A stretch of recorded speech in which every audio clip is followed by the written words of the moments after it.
wish I had what he has. All you do is you feel you're so happy for him. And when you get something good, you want them to have something good as well. That's loving someone, a fellow Jew just like yourself.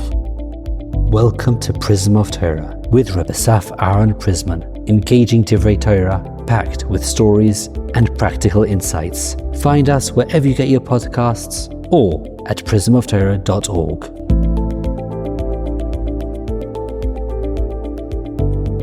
Shalom Uvracha. In this week's Parsha, Parshas Vaeschanan, we know we have Aseret Hadibros, the 10 Commandments are said. One of the 10 Commandments is that you shall not covet your fellow's wife, house, field, etc. In short, one should not want to have what his friend has, be it his wife, his house, his donkey, etc. The famous question about this is, how can HaKadosh Baruch Hu command us on something that's an emotion? How can the Torah command us not to feel a certain emotion? And we know the Torah only commands us things that we can actually obey. This question was asked by many, and there's several answers. The most classical one is brought down by the Ibn Ezra.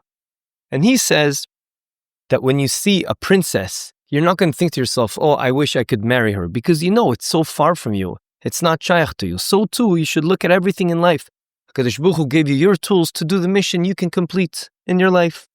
I want to share with you a moradike mahalach that the Ramban brings down that will answer this question, based on the Midrash. The Ramban, in Parshas Kedoshim, in Vayikra, Sefer Vayikra, in Parshas Kedoshim, he says that there's a parallel. He brings down a Midrash. The Chazal say there's a parallel between Aseret Hadibros that are also hinted in Parshas Kedoshim. The parallel for lo sachmod, that a person should not covet what his friend has, is paralleled and is cryptically brought down in Parshas Kedoshim as ve'ahavta l'recha kamocha, that one should love his fellow Jew just as much he loves himself. The obvious question is, what does one have to do with the other? What's the shaykhis, what's the connection between loving your fellow Jew and not to feel that you want what he has? They're not contradictory at all. They're totally different emotions. A person could feel love towards another Yid. On the other hand, he wants the pool that he has in his backyard. The question can even be strengthened because the Ramban tells us that when a person is over on lo tachmod and actually does covet what his fellow Jew has, he is actually over and automatically is transgressing the mitzvah saseh ve'ahavta l'recha kamocha. And the question again is why? Why can't you love someone at the same time want what he has? So I want to suggest an answer to this question. Perhaps the deep idea behind what the Ramban is saying and the Midrash is quoting is that the antidote to jealousy isn't suppression, but it's rather transforming the feeling through genuine love. And I'll explain. When a person truly loves someone as much as himself, for example, a parent towards a child, he's not jealous that they're doing better than him. He's not jealous that they have a better house than him. He's actually really happy for him. That's because he truly loves his son. He has genuine love towards his son. If we have that same feeling towards every Jew, then indeed there's no room for jealousy. And perhaps that is the depths of what the Ramban is telling us. And therefore there's a very tightly coupled connection between the two. If you love someone, then automatically you're not going to have any jealousy. And therefore the parallel to ensuring that you should not covet is to ensure you love your fellow Jew just like yourself, just like you love your son or your daughter. Bottom line, when we develop this type of love to our fellow Jew and realize we're all together, we're all connected to HaKadosh Baruch Hu through Torah, through our neshamas, HaKadosh Baruch Hu, Yisrael and Oraisa, HaKadosh Baruch Hu, Klal Yisrael and the Torah are one. If you really live that concept, you won't be jealous of your fellow Jew. You'll actually be very happy for him.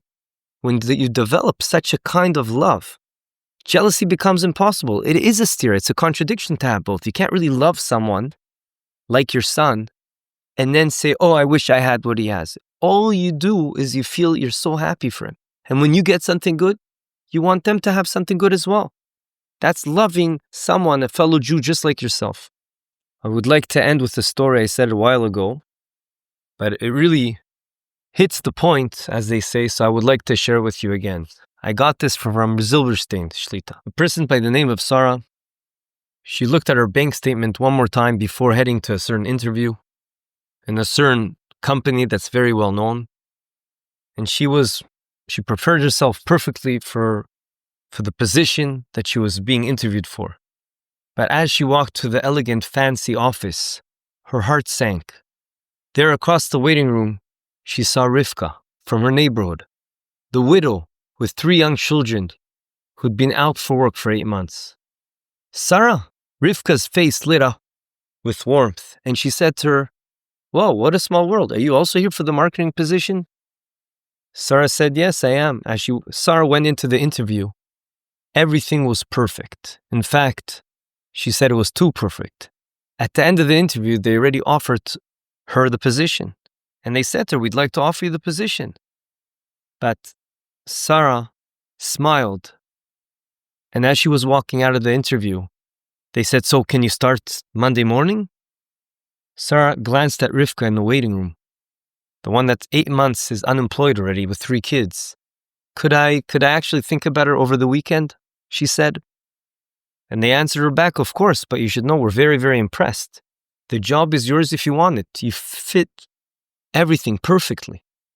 Sunday morning, Sarah called in that office and she said to them, "Thank you so much for the offer. But really, I have no choice. I want to decline. I'll tell you the truth. There's another candidate that day when I was there. Her name is Rivka Schwartz. She would be perfect for this role. She has more experience than I do, and honestly, she needs this opportunity more than I do right now." There was silence. They were shocked. And the person speaking to her, who was in charge, she said, "Miss Klein," which was her name, last name, "could you come in tomorrow morning? I want to speak to you about something." She said, but I said, I don't really want to take the job." She said, "It's not about the job. It's not about the marketing job. It's something else entirely." The next morning, this woman who was in charge of the office met Sarah. They went out for coffee, and she said the following to Sarah: "My husband told me what you did. In 30 years of business, we've never seen anything like it." She said, "Our son David has been looking for someone exactly like you, someone who truly sees beyond herself. Would you be interested in meeting him?" 6 months later, they got married, and I forgot to mention that this person, Sarah, has been looking for a shidduch for a while already. You see that this person, Sarah, had a true love for another Yid.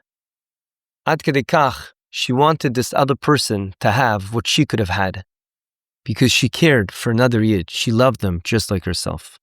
Yeh ratzon that we'll be able to possess this, and after coming out from Tisha B'Av, work on our Ahavas Chinam, our love of every Jew, and through that we will merit, Im Yirtzeh Hashem, a binyan beis hamikdash b'mehera v'yameinu, amen v'amen.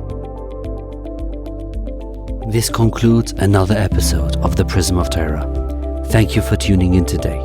We hope you enjoyed it and learned something valuable.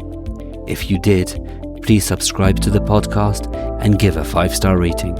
You can also find this podcast wherever you get your podcasts, or our own website, prismoftorah.com, where we have a full archive of all our past episodes. We would like to thank Yona Vefa for the recording equipment and Eli Podcast Productions for handling all our post-podcast productions. Join us next week for another enlightening conversation on the Prism of Torah.